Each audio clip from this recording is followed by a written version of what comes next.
आज का हमारा टॉपिक है अजंता की चित्रकला। अजंता की चित्रकला भारतीय चित्रकला का स्वर्ण युग कहलाता है। सबसे पहले हम अजंता की गुफाओं की जो स्थिति है उसके बारे में जानेंगे। अजंता की गुफाएं निर्जन पहाड़ियों में हैं जो औरंगाबाद ज़िले से 68 मील की दूरी पर स्थित है। गुफा के पास ही बाघोरा नाम की नदी बहती है जिसमें बहुत से घुमाव हैं और अंतिम घुमाव के बाद सामने ही एक टीले पर एक पहाड़ी दिखाई देती है जो दूर से ही उसके कमरे और बरामदे दृष्टिगोचर होते हैं।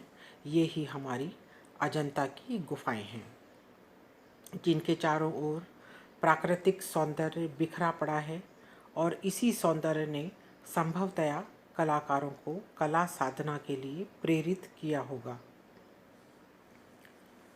उनके मन में कला भावना को जागृत किया होगा। परंतु ये गुफाएं बहुत अंधेरी हैं जिनमें प्रकाश आने का बिल्कुल भी स्थान नहीं है।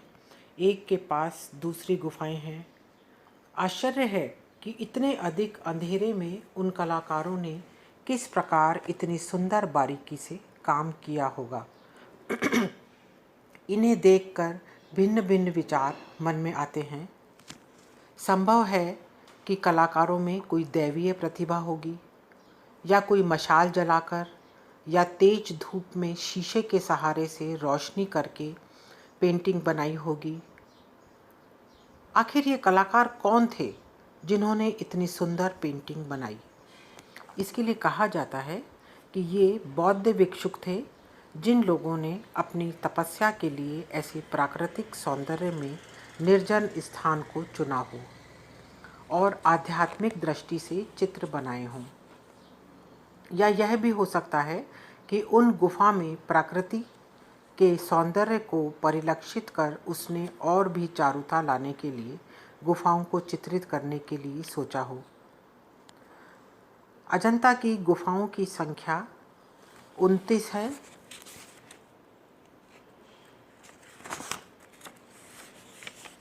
जो प्रायः दूसरी शताब्दी ईसा पूर्व से 7वीं शताब्दी तक संभवतया इसमें चित्र बनाए गए हैं।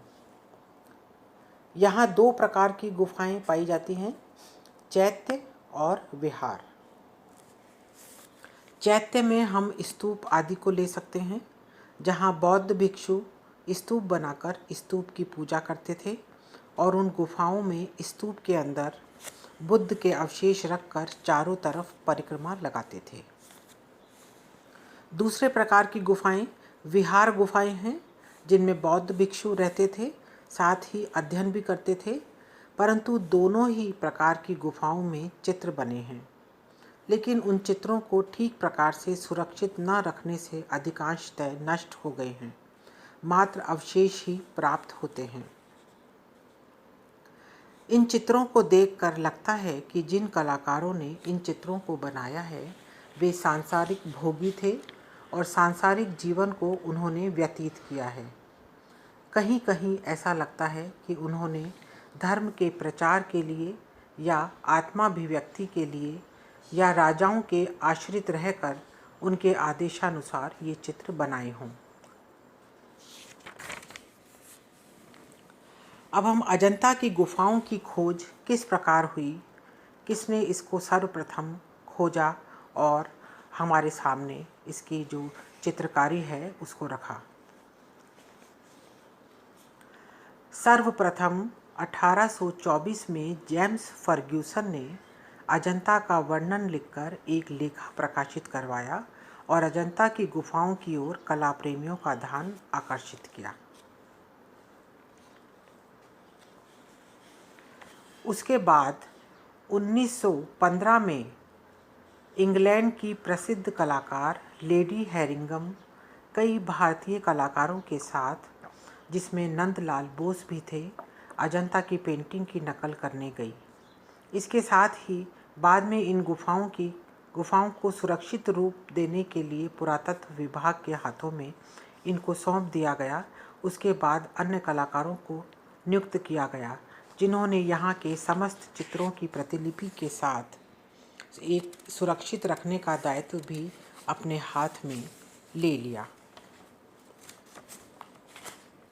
लेडी हेरिंगम ने लिखा है कि अजंता के चित्रों के कारण भारत मानवता की श्रद्धा का अधिकारी है।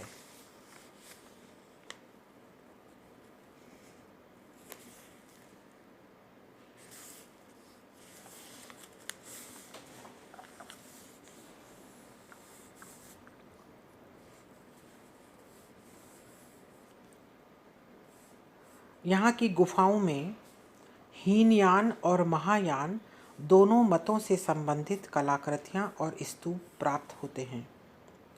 हीनयान के स्तूप बिल्कुल सादे हैं, जिनमें गुंबद के ऊपर छोटे छोटे 3-4 गुंबद, बुद्ध की मूर्ति और सजावट बहुत कम है।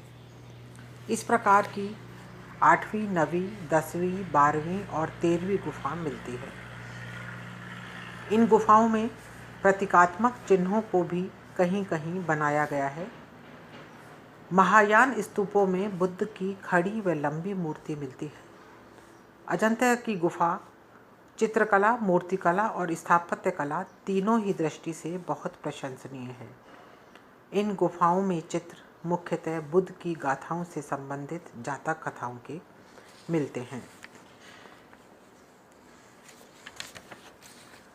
अब हम अजंता के चित्रों का चित्र विधान कैसा था और उन्होंने किस प्रकार इन चित्रों की जो बेस तैयार किया और फिर उसके ऊपर किस तरह से चित्र बनाए, इसके बारे में जानकारी प्राप्त करेंगे। चित्र निर्माण हेतु आधार पृष्ठभूमि बनाने के लिए खुरदरी दीवार को चिकना किया गया, फिर प्लास्टर किया गया।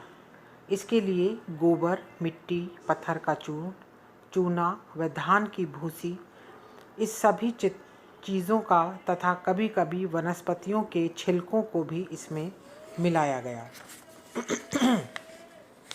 प्लास्टर करने के बाद चूने का लेप किया गया। लेप के बारे में कुछ व्यक्तियों का कहना है कि चूने के साथ साथ वे लोग दही का भी प्रयोग करते थे।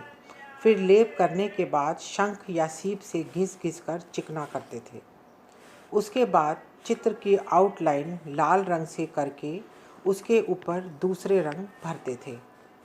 उसको फिर दोबारा से खुदाई करते थे। इससे लाभ यह होता था कि पहले अप्लाई किए गए रंग हल्के से दिखाई देते थे और पुनः उस पर उचित गाढ़े रंग लगाए जाते थे। ये रंग प्राकृतिक होते थे, जैसे गेरू, रामरज, हरितकी, काजल, नीम तथा विभिन्न फूलों के रस को निचोड़कर कलर के स्थान पर प्रयोग करते थे। कभी कभी जब इन रंगों में चिकनाई और मजबूती लाने के लिए गोंद को भी मिलाया जाता था। इसके अतिरिक्त कुछ विद्वानों का मत है कि इन कलाकारों ने चित्र बनाने से पूर्व एक विशेष पशु की खाल पर चित्र बनाते थे, पुनः उस चित्र को दीवार पर रखकर लोहे की कलम से पृष्ठभूमि पर छापते थे। जब उसकी गहरी रेखा पृष्ठभूमि पर बन जाती थी, फिर उसमें गेरू भर दिया जाता था।